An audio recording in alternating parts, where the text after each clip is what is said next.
എല്ലാവർക്കും നമസ്കാരം. ഇന്നത്തെ ക്ലാസ്സിലേക്ക് സ്വാഗതം. ഇന്ന് ഡേ 4 പാർട്ട് 4 ആണ്. ഇന്നലത്തെ ക്ലാസ്സിൽ നമ്മൾ കഴിഞ്ഞ ഭാഗത്ത് മനസ്സിലാക്കിയത് വിശ്വാസം എന്നത് ഒരു ഊന്നുവടി പോലെയാണെന്ന്. കൂരിരുട്ടിൽ അകപ്പെട്ടിട്ടുള്ള ഒരാളുടെ കയ്യിൽ ഒരു ഊന്നുവടി കിട്ടിയാൽ എപ്രകാരമാണോ കുറേയൊക്കെ നമുക്ക് അതിൽ കുത്തി കുത്തി മുമ്പോട്ട് നടക്കാൻ സാധിക്കും, ഒരു എക്സ്റ്റെൻഡ് വരെ മുമ്പോട്ട് പോകാൻ സാധിക്കും. പക്ഷേ അങ്ങനെ ഇരുട്ടപ്പെട്ട കൈ ഊന്നുവടിയായിട്ട് പോകുന്ന വ്യക്തിയിൽ ഒരു കൈവിളക്കും കൂടെ ഉണ്ടെങ്കിൽ അത് കൂടുതൽ പ്രകാശപൂരിതമാകുന്ന ചുറ്റുപാടും കണ്ട് അന്ധകാരം മാറി വെളിച്ചം വീശി കഴിഞ്ഞാൽ ചുറ്റുപാടുകളെ കണ്ട് നമ്മൾ എത്തേണ്ട ലക്ഷ്യത്തിലേക്ക് എളുപ്പത്തിൽ എത്തിച്ചേരാൻ സാധിക്കും, തടസ്സം കൂടാതെ, ഭയം കൂടാതെ. ഈ ഭയം എപ്പോഴാണ് ഉണ്ടാകുന്നത്? അജ്ഞത വരുമ്പോഴാണ്. മനസ്സിൽ ഇരുട്ടുള്ളപ്പം ഏതൊരു വിഷയത്തെ സംബന്ധിച്ചും അറിവില്ലായ്മ വരുമ്പോഴാണ് ആ വിഷയത്തിൽ ഭയം ഉണ്ടാകും. അപ്പോൾ കൈവിളക്ക് എന്ന് പറയുന്നത് തിരിച്ചറിവാണ് എന്ന് നമ്മൾ ഇന്നലെ മനസ്സിലാക്കി. അപ്പോൾ പല വിശ്വാസങ്ങളുടെയും പിന്നിലുള്ള യഥാർത്ഥ തിരിച്ചറിവ് മനസ്സിലാക്കിയാൽ നമുക്ക് ഭയം മാറുന്നു, എങ്ങോട്ടാണ് നമ്മൾ പോകുന്നുള്ള ക്ലാരിറ്റി കിട്ടുന്നു, എത്തേണ്ട സ്ഥലത്തെപ്പറ്റിയും വ്യക്തത കിട്ടും. അപ്പം ഇതറിയാത്തതാണ് പല വിശ്വാസങ്ങളിലുള്ളവരും അതിൽ തന്നെ മുങ്ങിപ്പോകുന്നത്. അങ്ങനെയുള്ളവരെ, ഈ ശരിക്കും തിരിച്ചറിവില്ലാത്തവരെ മറ്റുള്ളവർ കബളിപ്പിക്കുകയും ചെയ്യും, പറ്റിക്കുകയും ചെയ്യും. നമ്മളും അന്ധരായി പോകേണ്ടല്ലേ? അപ്പം ആ ഒരു തിരിച്ചറിവാണ് നമുക്ക് വേണ്ടത്. അറിവിൽ നിന്നും തിരിച്ചറിവിലേക്ക് ഇത്രയും നാളുണ്ടായിരുന്ന നമുക്ക് ആരൊക്കെയോ പറഞ്ഞു തന്ന ചില അറിവുകളുണ്ട്, അതിലൂടെ തന്നെ പോയിക്കൊണ്ടിരിക്കുകയാണ്. ഇപ്പം നമ്മൾ ആധുനിക കാലഘട്ടത്തിൽ ഒരു സെൽഫ് റിയലൈസേഷൻ, നമ്മുടെ വിഷയം തന്നെ ആരാണ് ഞാൻ എന്നുള്ള ആ ഒരു കൺസെപ്റ്റാണല്ലോ, ആ ഒരു വിഷയമാണ്. അപ്പം നമ്മളെപ്പറ്റി തിരിച്ചറിയുമ്പോൾ ഓർക്കുക, ആ തിരിച്ചറിവ് എന്താണ്, ആരാണ് ഞാൻ. ഇത് പരമമായ എനർജി ഫീൽഡിനെ സംബന്ധിച്ച്, ഊർജത്തെ സംബന്ധിച്ച് നമ്മൾ ഉൾക്കണ്ണുകൊണ്ട് കാണാൻ സാധിക്കുക എന്നുള്ള തലത്തിലേക്ക് എത്തുക. എല്ലാത്തിലും അടങ്ങിയിരിക്കുന്ന തത്വം ഒന്ന് തന്നെയാണ്. നമുക്ക് മുന്നിൽ നിൽക്കുന്ന ഏത് വ്യക്തികളും അവരുടെ ഉള്ളിലുള്ള ഊർജവും എനർജിയും എൻ്റെ ഉള്ളിലുള്ള എല്ലാം ഒന്നാണ്. നമ്മളാരും വ്യത്യസ്തരല്ല, തുല്യരാണ്. ജീവനുള്ള ഏത് ജീവജാലങ്ങൾക്ക് ഈ ഭൂമുഖത്ത് ജീവിക്കാനുള്ള ജന്മാവകാശവുമുണ്ട്. കൊടുക്കാത്ത ജീവനെ എടുക്കാനുള്ള അധികാരവും നമുക്കില്ല. ഇങ്ങനെയൊക്കെയുള്ള ചില ഉൾബോധം, അവബോധം നമ്മളിലേക്ക് എത്തപ്പെടും. അങ്ങനൊരു അവസ്ഥയാണ് ഒരു എൻലൈറ്റ്മെന്റിന്റെ തലത്തിലേക്ക് എത്തും. എൻലൈറ്റ്മെന്റ് കേട്ടിട്ടുണ്ടോ?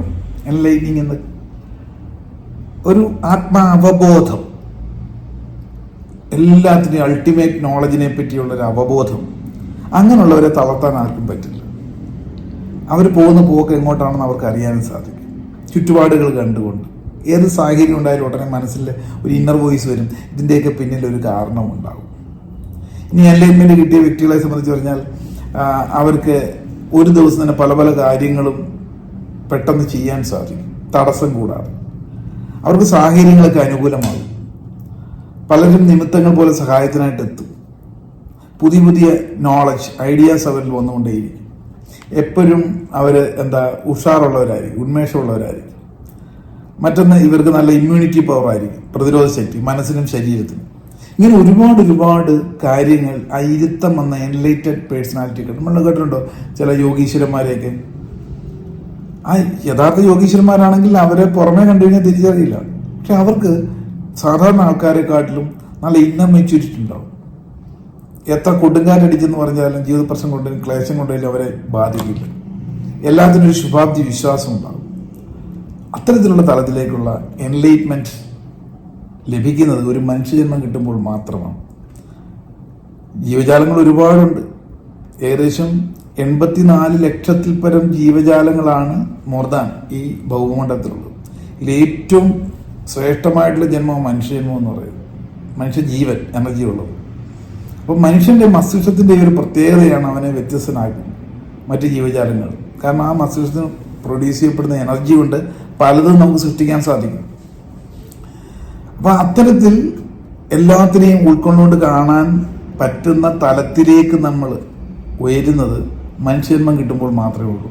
പശുവിനോ പട്ടിക്കോ പൂച്ചയ്ക്കോ അങ്ങനെയുള്ള ഒരു ജീവജാലങ്ങൾക്കും താൻ ആരാണെന്ന് ബുദ്ധി കൊണ്ട് അറിയാനുള്ള, അല്ലെ അത് പരിശീലിക്കാനുള്ള കഴിവ് ദൈവം കൊടുത്തിട്ടില്ല. മനുഷ്യ മാത്രമാണ്. അപ്പം അറിയാനുള്ളത്, ആ എൻലൈറ്റഡ് ആകുന്നത് മനുഷ്യജന്മം കിട്ടുമ്പോൾ 3 വേളകളിലാണ്. there are 3 ways. ഒന്ന്, ചിലർ ജന്മനാ തന്നെ ഈ ഒരു നോളജ് അവർ ഓർമ്മ വെച്ച് വരുമ്പോൾ തൊട്ടേ അവർ ഇതിനെപ്പറ്റി ചിന്താകുലരായിരിക്കും. ഇതൊന്നുമല്ല, എൻ്റെ ഈ ശരീരമൊന്നുമല്ല, എനിക്ക് ചുറ്റും ഒരുപാട് കാര്യങ്ങൾ വേറെയുണ്ട്. അവർക്ക് അതിൻ്റെ കാരണം തേടി ചെറുപ്രായത്തിൽ വലിയ വലിയ കാര്യങ്ങൾ സംസാരിച്ചു തുടങ്ങും. ചില അത്ഭുതങ്ങളൊക്കെ അവരിലൂടെ സംഭവിക്കും. അങ്ങനെയുള്ള വ്യക്തിപ്രഭാവങ്ങൾ എല്ലാ കാലഘട്ടത്തിലും പിറവിയെടുക്കാറുണ്ട്. അവരെ വിളിക്കുന്നവരാണ് മഹാത്മാക്കൾ. ജനിക്കുമ്പോൾ തന്നെ ഈ തിരിച്ചറിഞ്ഞു വരുന്നവരാണ് മഹത് ആത്മാക്കൾ. ആത്മാവ് നമ്മുടെ ഉള്ളിലുണ്ട്, എല്ലായിടത്തും ഉണ്ട്. പരമാത്മാവിൻ്റെ ഭാഗമാണ് നമ്മുടെ ജീവാത്മാവ്. അപ്പോൾ മനുഷ്യജന്മം എടുക്കുമ്പോൾ ഈ അറിവിനെ ഈ എൻലൈറ്റഡ് ആയിട്ട് തന്നെയാണ് ഇവർ വരുന്നത്. പ്രത്യേകിച്ച് അവർക്കൊന്നും പഠിക്കേണ്ട, ഇതുമായിട്ട് കണക്റ്റഡാണ്. കായലും കടലും തമ്മിൽ ബന്ധപ്പെട്ട് കിടക്കുന്നത് പോലെ ഒരു അഴിമുഖം പോലെ ലയിച്ച് കിടക്കുകയാണ്. അവരാണ് മഹാത്മാക്കൾ. അവർ ജനിച്ചത് ഏറ്റവും നമ്മളൊന്നും ജനിച്ച സാഹചര്യത്തിൽ പോലും ആയിരിക്കില്ല. ഈ ക്രിസ്തു ആയിക്കോട്ടെ, നബി ആയിക്കോട്ടെ, അല്ലെ കൃഷ്ണൻ ആയിക്കോട്ടെ, അവരൊക്കെ വളരെ ദുസ്സഹമായ ഒരു സാഹചര്യത്തിലാണ് പിറന്നു വീഴുമ്പോൾ ഒന്നും ഉണ്ടായിരുന്നില്ല. പിന്നീട് അവർ ഈ അൾട്ടിമേറ്റ് നോളജ് ഉണ്ടായിരുന്ന കാരണം അവരെ മഹാത്മാക്കളെന്ന് സഹജീവികൾ വിളിച്ചു നമ്മളെ. അതാണ് ഒന്നാമത്തെ കൂട്ട്. രണ്ടാമത്തെ കൂട്ടുണ്ട് ജനിക്കുമ്പോഴൊന്നും തിരിച്ചറിയുന്നില്ല, പിന്നെ ഇടക്കാലം കൊണ്ട് അവർ ഈ ദിവ്യശക്തിയെ തിരിച്ചറിയുന്നു. സാധാരണ ജീവിതം നയിച്ചുകൊണ്ടിരുന്നവരായിരിക്കും. ചിലപ്പോൾ ഒരു ചെറിയൊരു കച്ചവടം നടത്തിക്കൊണ്ടിരുന്ന ആളായിരിക്കാം, ഒരു കർഷകനായിരിക്കാം, പേപ്പർ വിറ്റ് നടന്ന ആളായിരിക്കാം. ഇവരുടെ ഈ ഒരു ക്യൂരിയോസിറ്റി പെട്ടെന്ന് കണക്റ്റഡ് ആകുന്നു യൂണിവേഴ്സൽ പൂളുമായിട്ട്. പ്രപഞ്ചത്തിലെല്ലാം അടങ്ങിയിട്ടുണ്ടല്ലോ. സർവ്വ അറിവിൻ്റെയും കേദാരമാണ്, നോളജിൻ്റെയും കേദാരമാണ് പ്രപഞ്ചം. അതും ഇവരുടെ ഇൻസൈറ്റുമായിട്ട് കണക്റ്റഡ് ആകും. ഒരു റേഡിയോ നമ്മളിവിടെ ഓൺ ചെയ്ത് കഴിഞ്ഞാൽ പ്രപഞ്ചത്തിൽ നിന്നും ഉള്ള സൗണ്ട്, ശബ്ദതരംഗങ്ങളെ, പാട്ടുകളെ സ്വാംശീകരിച്ചെടുക്കുന്നത് പോലെ തന്നെ ഇതിലൂടെ അനുഭവവേദ്യമാകും. അപ്പം റേഡിയോയും ഈ റേഡിയോ നിലയും അല്ലെങ്കിൽ ട്രാൻസ്മീറ്ററും റിസീവറും തമ്മിലുള്ള കണക്ഷൻ എന്ന് പറഞ്ഞതുപോലെ പെട്ടെന്ന് ഇവർ എൻലൈറ്റഡ് ആകും. അതുവരെ ചുമ്മാ ഒരു ചപ്പും ചവറും പിറക്കി നടന്നവരായിരിക്കും. അങ്ങനെയാണ് ആ കഴിവ് മനസ്സിലാക്കിയ ചിലരത് ഭൗതിക ജീവിതത്തിലെ നന്മയ്ക്കായിട്ട് മാറ്റും. അവർ ചില പ്രത്യേക കഴിവിലൂടെ കണക്ട് ചെയ്തുകൊണ്ട് അമാനുഷികമായ രീതിയിലുള്ള ഒരു ജന്മം കൊണ്ട് തന്നെ വലിയ വലിയ മാറ്റങ്ങൾ, പരിവർത്തനങ്ങൾ അവർക്ക് ചുറ്റും വരുത്തും.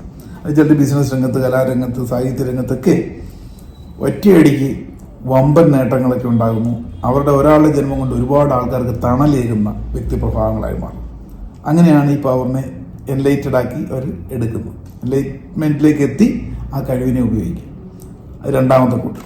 മൂന്നാമത്തെ കൂട്ടരുണ്ട് ജനിക്കുമ്പോഴൊന്നും അറിയുന്നില്ല, ഇടക്കാലം കൊണ്ടും അറിയുന്നില്ല. പിന്നെയോ ഈ ഒരു ക്യൂരിയോസിറ്റി ഉണ്ട്. എന്താണ് ഈ സംഭവം, ഞാൻ ആരാണ് ആക്ച്വലി? അതിനു വേണ്ടിയിട്ടാണ് നമ്മളിവിടെ എല്ലാം അലഞ്ഞത്. ഒരുപാട് വിശ്വാസങ്ങളിലൂടെ കടന്നുപോയി, അപ്പോഴൊന്നും ക്ലാരിറ്റി കിട്ടുന്നില്ല, മനസ്സ് അസ്വസ്ഥമായി. ഈ ക്യൂരിയോസിറ്റി, ആ ജിജ്ഞാസ കൊണ്ട് അവസാനം അവർ എൻലൈറ്റഡ് ആവും പരിശീലനത്തിലൂടെ.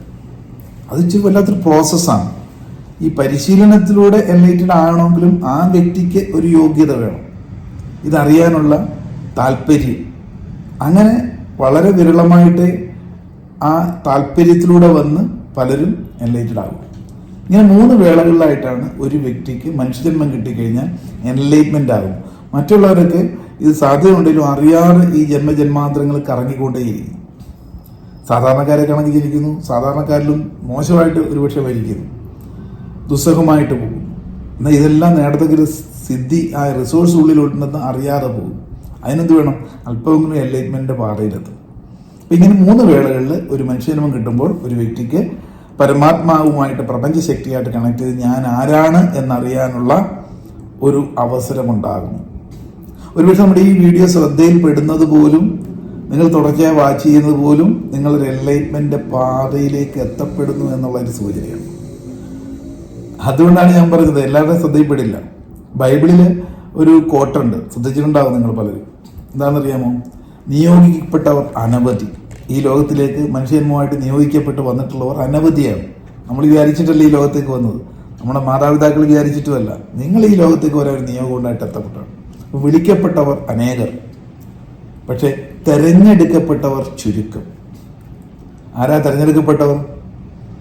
ഈ സത്യം മനസ്സിലാക്കാൻ അവസരം ലഭിച്ചു പല കാരണത്താൽ അവർ ചുരുക്കമാണ്. അങ്ങനെ ഒരു ചുരുക്കം, ആ ലിമിറ്റഡ് എഡിഷനായിട്ട് ആൾക്കാർ മാത്രമേ ഇങ്ങനെയുള്ള വിഷയങ്ങളുടെ ശ്രദ്ധയിൽ പോലും പെടുകയുള്ളൂ അവരുടെ മനസ്സിൽ. ചിലപ്പോൾ ഒരു വീഡിയോയിലൂടെ ആയിരിക്കും, ഒരു പുസ്തകത്തിലൂടെ ആയിരിക്കാം, അനുഭവത്തിലൂടെ ആയിരിക്കാം. ഈ ക്യൂരിയോസിറ്റിയിലേക്ക് അല്ലെങ്കിൽ നമുക്ക് പഠനത്തിലൂടെ കൂടുതൽ യഥാർത്ഥ അറിവിലൂടെ മാറാൻ നിങ്ങൾക്കൊരു അവസരം ഒരുങ്ങുന്നത് കൊണ്ടാണ് ഇതേപോലെയുള്ള വിഷയങ്ങൾ ശ്രദ്ധയിൽപ്പെടുന്നതും പിന്നെ വിടാതെ പിടിച്ച് പ്രാക്ടീസ് ചെയ്ത് കൊണ്ടുപോകും. അപ്പോൾ 3 വേളകളിലായിട്ടാണ് നമ്മുടെ മനസ്സിനെ നമ്മൾ തിരിച്ചറിയുന്നത് അല്ലെങ്കിൽ ഹൈലൈറ്റഡ് ആകുന്നത്. ഒന്ന് ജന്മന, മറ്റൊന്ന് ഇടക്കാലം കൊണ്ട്, മൂന്നാമത്തെ കൂട്ടർ പരിശീലനത്തിലൂടെ. ഇപ്പോൾ നമ്മൾ എന്നെ ശ്രദ്ധിക്കുന്ന നിങ്ങൾക്ക് ഒന്ന് വിലയിരുത്താം, നിങ്ങളിപ്പോൾ ഏത് പാതയിലാണ് അല്ലേ. പരിശീലനത്തിലൂടെ ആണെങ്കിൽ തീർച്ചയായിട്ടും ഈ വരുന്ന എല്ലാ എപ്പിസോഡുകളും ശ്രദ്ധയോടെ വാച്ച് ചെയ്യുക, അതിൻ്റെ സാരാംശങ്ങൾ എഴുതി വെക്കുക. ഒരു വിദ്യാർത്ഥിയെ പോലെ അത് തരുന്ന പ്രാക്ടീസുകൾ ചെയ്തുകൊണ്ട് എൻലൈറ്റ്മെൻറ്റിലേക്ക് നമുക്ക് എത്താൻ സാധിക്കുന്നു എന്നുള്ളതാണ്. ഇന്നത്തെ ഈ ഒരു ഭാഗം ഇവിടെ പൂർണ്ണമാകുന്നു. 5ാമത്തെ ടോപ്പിക് ചാപ്റ്റർ അടുത്ത ദിവസം. All the very best. Thank you.